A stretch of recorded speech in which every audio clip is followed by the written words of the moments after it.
الحمد لله نحمده ونستعينه ونستغفره ونؤمن به ونتوكل عليه ونعوذ بالله من شرور أنفسنا ومن سيئات أعمالنا من يهده الله فلا مضل له ومن يضلله فلا هادي له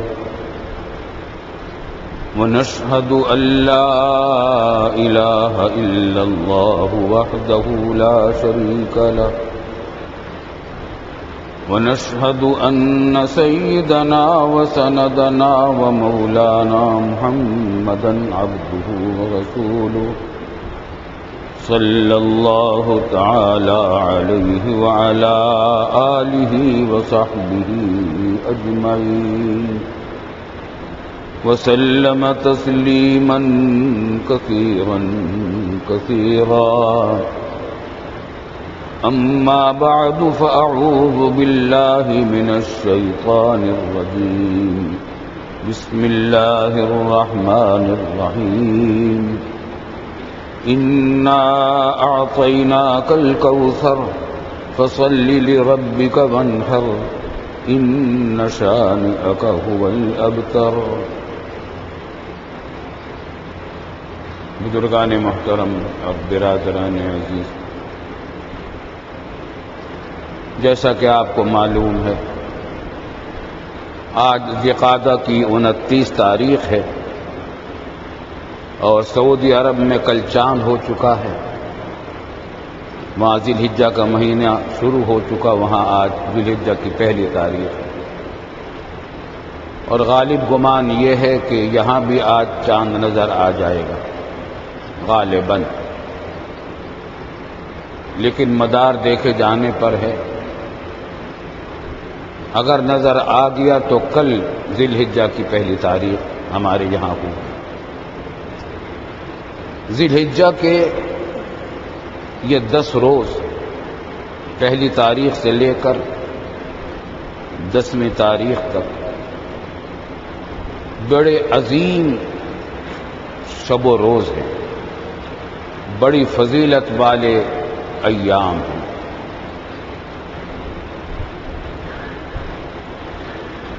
قرآن کریم میں سورۃ الفجر میں فرمایا والفجر ولیال عشر والشفع والوتر. قسم کھائی اللہ تعالیٰ نے فجر کے وقت والفجر ولیال عشر اور 10 راتوں کی. یہ 10 راتیں یہی ہیں جو یکم ذی الحجہ سے شروع ہوں گی اور 9ویں ذی الحجہ اور 10ویں ذی الحجہ کے درمیانی شب. آج اگر چاند نظر آ گیا تو پہلی رات آج ہی ہو جائے گی، کیونکہ شریعت میں جو اصول ہے وہ یہ کہ دن تاریخ میں رات پہلے آتی ہے، دن تاریخ بدلتی ہے رات سے، غروب آفتاب سے تاریخ بدلتی ہے. چاند اگر نظر آ گیا تو مغرب کے بعد سے ذی الحجہ کا مہینہ شروع ہو جائے گا اور پہلی تاریخ شروع ہو جائے گی، پہلی رات. تو پہلی رات تو اگر چاند نظر آ گیا تو آج ہی ہے اور 10ویں رات عید کی رات ہے، یعنی عید سے پہلے جو رات آئے گی 9ویں اور 10ویں تاریخ کے درمیان.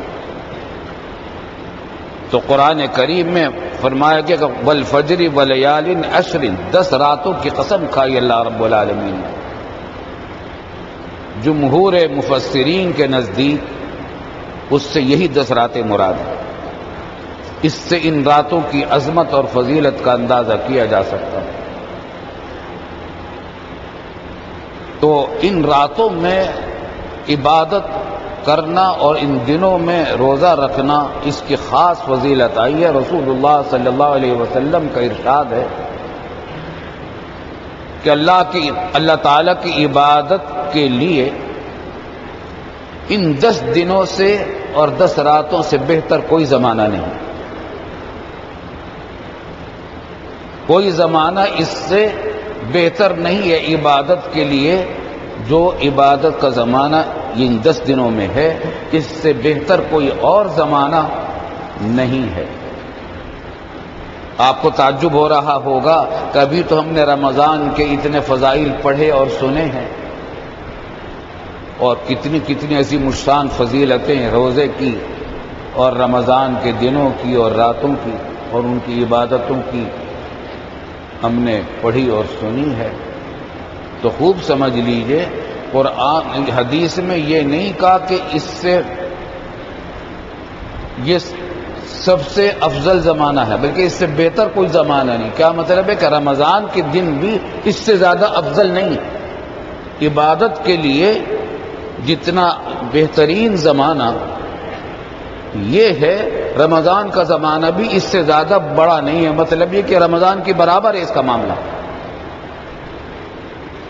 چنانچہ رسول اللہ صلی اللہ علیہ وسلم نے فرمایا کہ ان دنوں میں ایک دن کا روزہ ایک سال کے برابر، ایک سال کے روزوں کے برابر ثواب ہے اس کا، اور ایک رات کی عبادت لیلۃ القدر کی عبادت کے برابر ہے۔ عام طور سے لوگوں کو یہ بات معلوم نہیں ہوتی کہ یہ 10 دن اور راتیں کتنی عظیم الشان عبادت کی راتیں ہیں۔ رسول اللہ صلی اللہ علیہ وسلم نے ان کی تفصیل بیان فرمائی ہے، اور جو لوگ مسئلے مسائل جاننے والے ان دنوں میں بڑی عبادت کرتے ہیں اور راتوں کو جاگتے ہیں۔ اس واسطے آج رات سے ابھی سے تیاری کرنی چاہیے کہ اللہ تعالیٰ ان دنوں میں روزے رکھنے کی توفیق عطا فرمائے، راتوں میں جاگ کر عبادت کرنے کی توفیق عطا فرمائے، تو بہت بڑی عظیم الشان خوش قسمتی کی بات ہے۔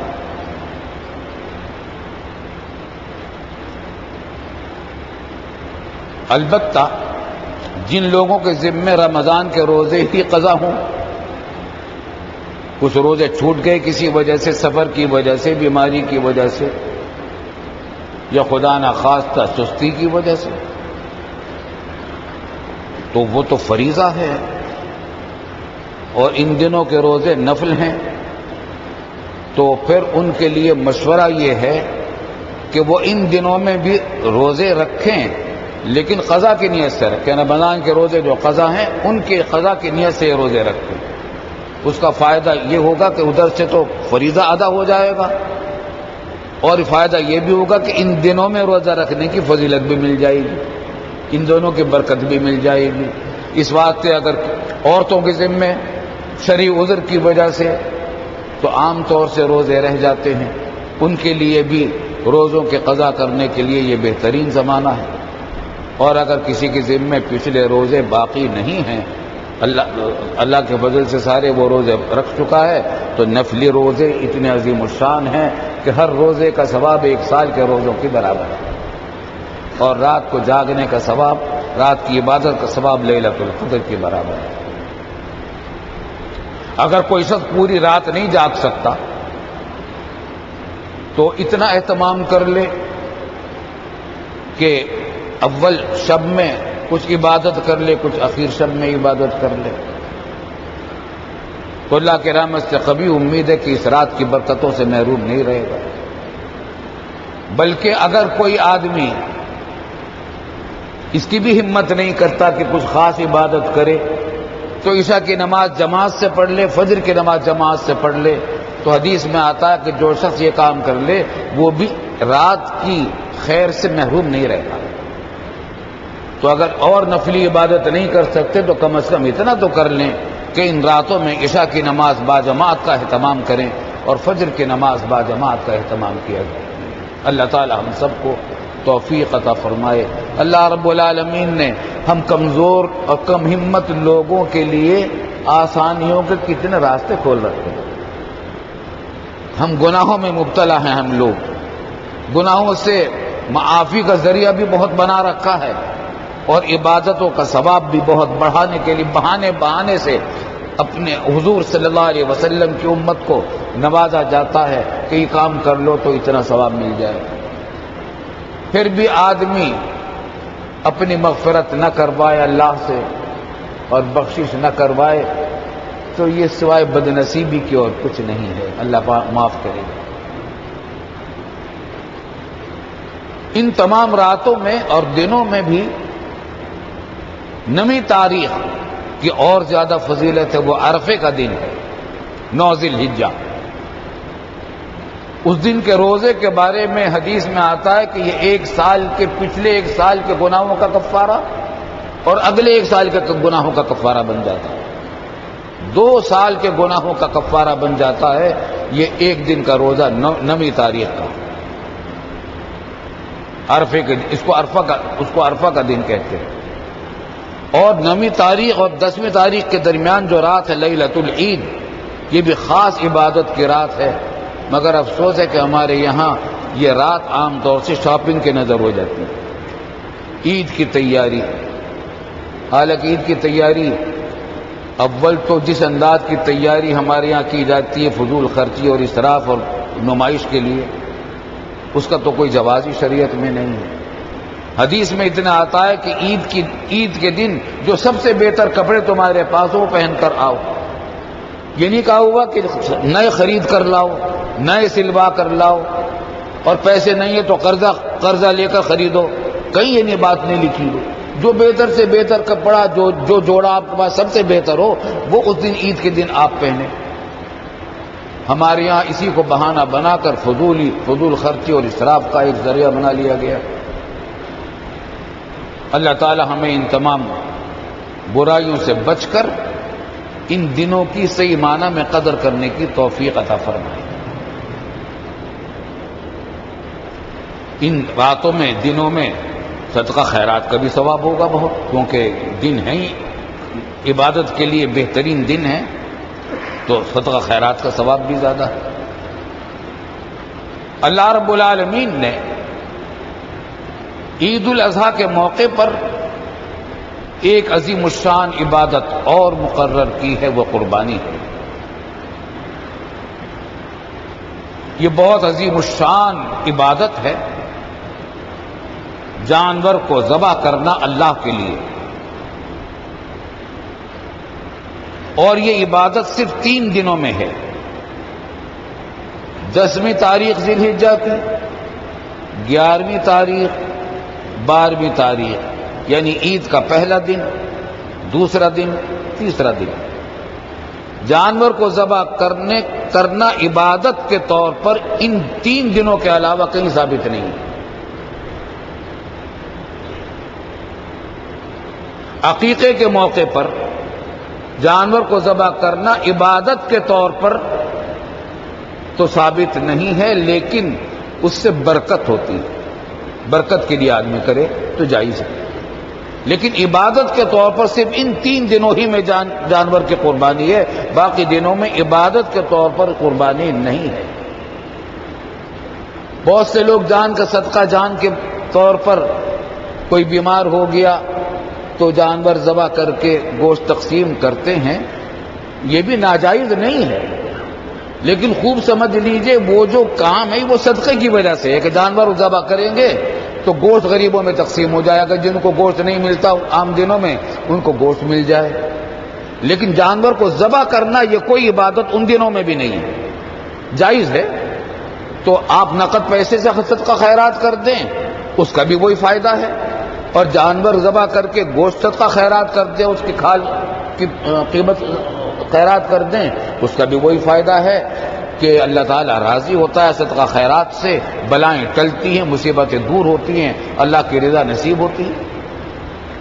لیکن عبادت کے طور پر جانور کو ذبح کرنا صرف ان 3 دنوں میں ہے، عید الاضحیٰ اور اس کا اگلا دن اور پھر تیسرا دن۔ یہ قربانی کی عبادت ایسی عظیم الشان ہے کہ حضرت آدم علیہ السلام سے لے کر مسلسل چلی آ رہی ہے۔ عام طور سے یوں سمجھا جاتا ہے کہ حضرت ابراہیم علیہ السلام کے زمانے سے شروع ہوئی، حضرت ابراہیم علیہ السلام کے زمانے سے اس کی ایک خاص شان ضرور پیدا ہوئی، لیکن قربانی، نفس قربانی کی عبادت حضرت آدم علیہ السلام کے زمانے سے چلی آ رہی ہے۔ چنانچہ قرآن کریم نے اس کا ذکر کیا، حابیل اور قابیل کا واقعہ قرآن کریم میں سورہ مائدہ میں بیان کیا، اور حضرت آدم علیہ السلام کے دونوں یہ بیٹے تھے، حابیل اور قابیل، دونوں نے قربانی کی تھی۔ اور ان کا واقعہ یہ پیش آیا کہ آدم علیہ السلام اور حضرت حوا جب اس دنیا میں تشریف لائے تو اب نسل انسانی کو چلانا تھا، تو لڑکا ایک ایک ساتھ دو دو بچے پیدا ہوتے تھے حضرت حوا کے، اور ایک لڑکا ہوتا تھا ایک لڑکی ہوتی تھی۔ اب مسئلہ یہ تھا کہ جتنے بھی لڑکے اور لڑکیاں وہ سب بہن بھائی، آپس میں نکاح نہیں ہو سکتا۔ تو شریعت نے اس زمانے میں اللہ تعالیٰ کی طرف سے یہ نظام مقرر کیا گیا، یہ قانون مقرر کیا گیا کہ ایک ساتھ جو بھائی اور بہن پیدا ہوئے یہ تو حقیقی بہن بھائی قرار دیے جائیں گے، ان کا آپس میں نکاح نہیں ہو سکتا۔ لیکن دوسرے دو بچے بہن بھائی جو پیدا ہوئے دوسرے حمل میں، تو وہ بھی آپس میں تو ایک دوسرے سے ان کا نکاح نہیں ہو سکتا، لیکن ایک حمل کے لڑکے کا نکاح دوسرے حمل کی لڑکی سے ہو سکتا ہے۔ تو اس طرح گویا وہ حقیقی بھائیوں کے درجے میں نہ رہے اور ان سے نکاح کو جائز قرار دے دیا گیا۔ اب واقعہ یہ پیش آیا کہ ایک حمل سے پیدا ہوئے قابیل اور ایک بہن ان کی پیدا ہوئی،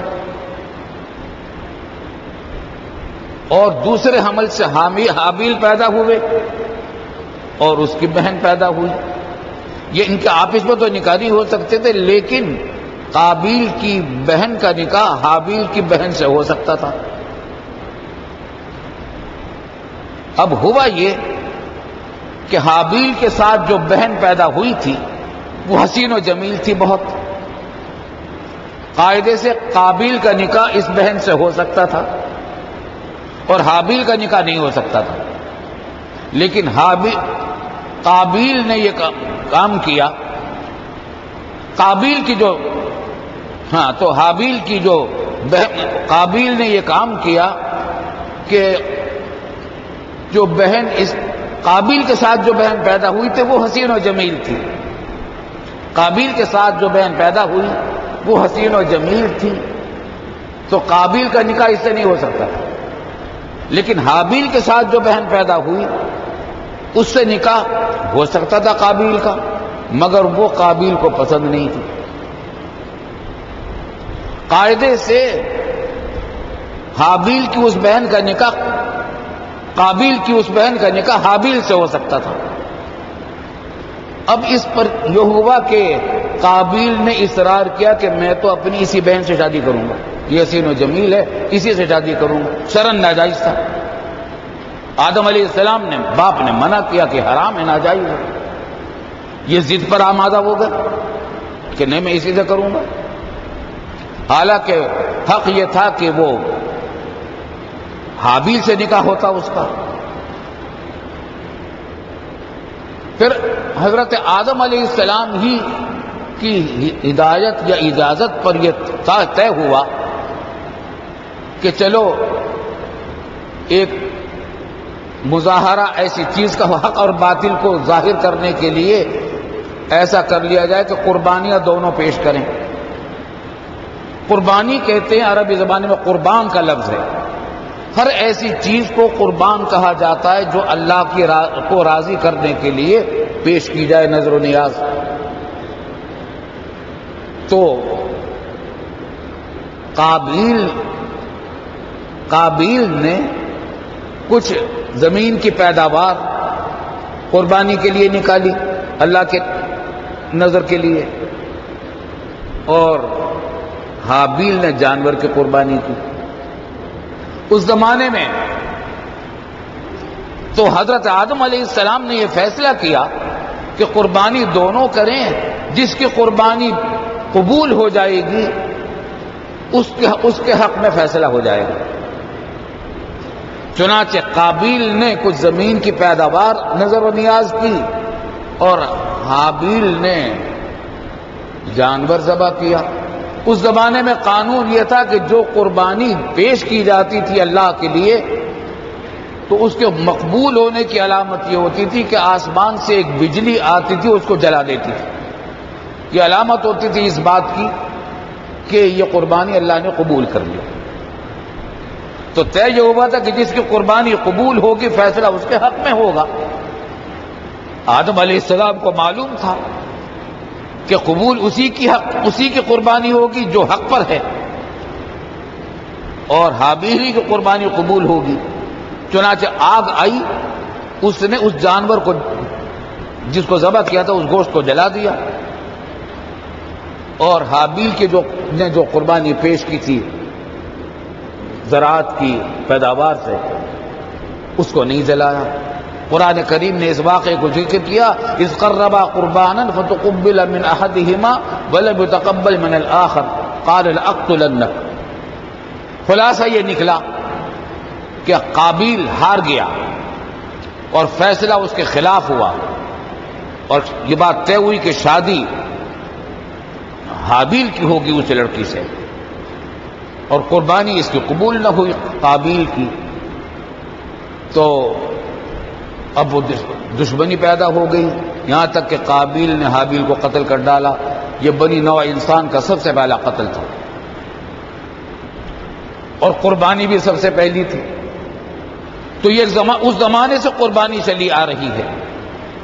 پھر اس قربانی کی ایک خاص شان ظاہر ہوئی حضرت ابراہیم علیہ السلام کے زمانے میں، اور وہ یہ کہ طویل واقعہ ابراہیم علیہ السلام کے ان کی تو قربانیاں، وطن کی بھی قربانی انہوں نے دی تھی، اور کیا کیا اپنی جان بھی قربانی میں پیش کر دی تھی آگ، نمرود کی آگ میں. پھر وہاں سے اپنے وطن کو چھوڑ کر اور پھر شام کو بھی چھوڑ کر مکہ معظمہ کے بعد یہ غیر ذی زرع میں لا کر اپنے بچے شیرخوار بچے اسماعیل کو اور ہاجرہ کو وہاں چھوڑا تھا. ہر سال آ کر دیکھ بھال کر لیا کرتے تھے بچے کی اور بیوی کی. تو فلما بلغ معه السعی، سورہ صافات میں اس واقعے کو ذکر کیا.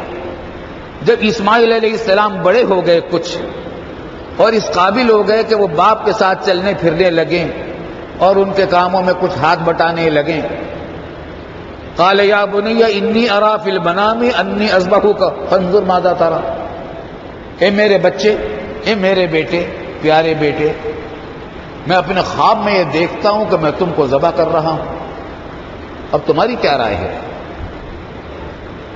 انبیاء کرام علیہ السلام کا خواب وہی ہوتا ہے، حق ہوتا ہے، حجت ہوتی ہے. تو اس کا مطلب یہ تھا کہ ابراہیم علیہ السلام کو حکم دیا گیا ہے کہ اپنے بیٹے کو ذبح کر دیں اللہ کے لیے.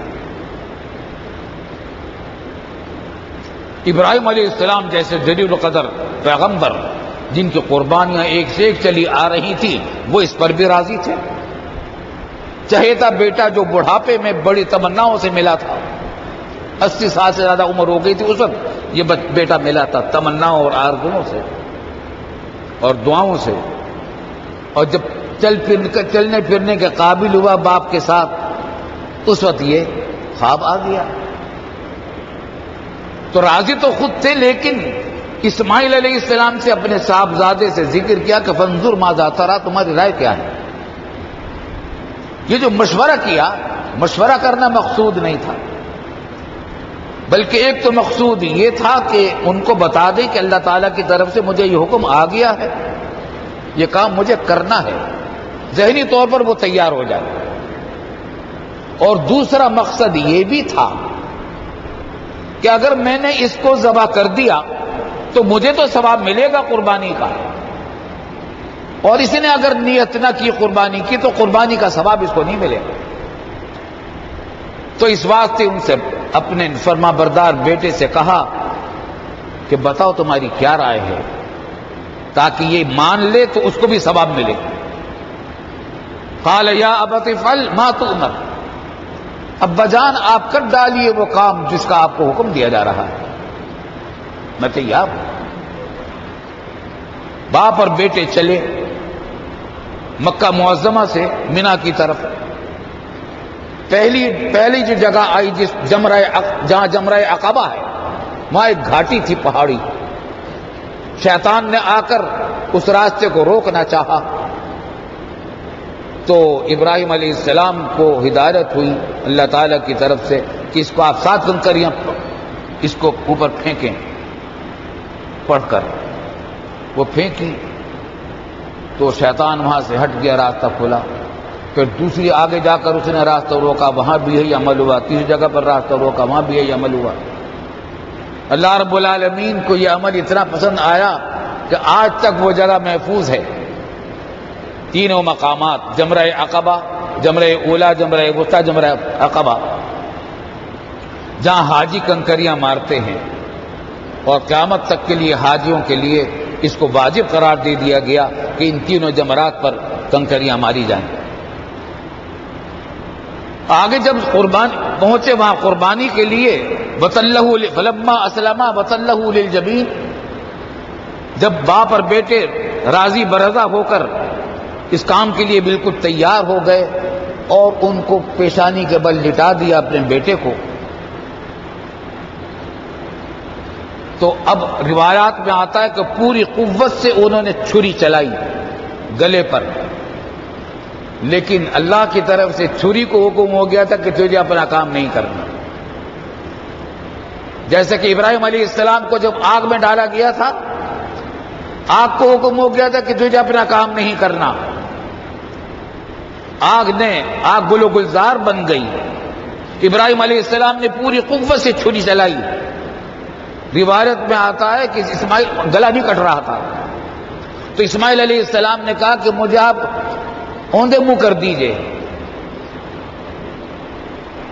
تاکہ باپ کے دل میں شفقت نہ پیدا ہو کر کہیں محبت پیدا ہو کر کہیں اس حکم میں کمی نہ آ جائے. تو اوندے منہ کر کے پوری قوت سے چھری چلائی. اللہ تعالیٰ کو گلا کٹوانا مقصود نہیں تھا. اور ابراہیم علیہ السلام نے بھی خواب میں گلا کٹا ہوا نہیں دیکھا تھا، بلکہ یہ دیکھا تھا کہ چھری چلا رہے ہیں. جتنی بات دیکھی تھی اتنا ہی وہی تھی. یہ کام پورا ہو گیا. فلما اسلم وتلہ للجبین ونادیناہ ان یا ابراہیم قد صدقت الرؤیا. اب ہم نے آواز دی ابراہیم کو کہ آپ نے تو اپنے خواب کو سچا کر دکھایا.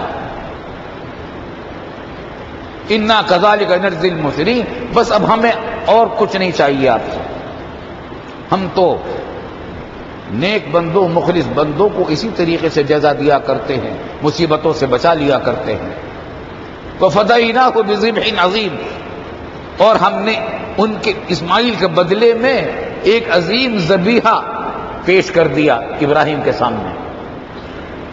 روایات میں آتا ہے کہ آواز اب اللہ تعالیٰ کی طرف سے آواز آئی، وہ جبریل امین کی آواز تھی.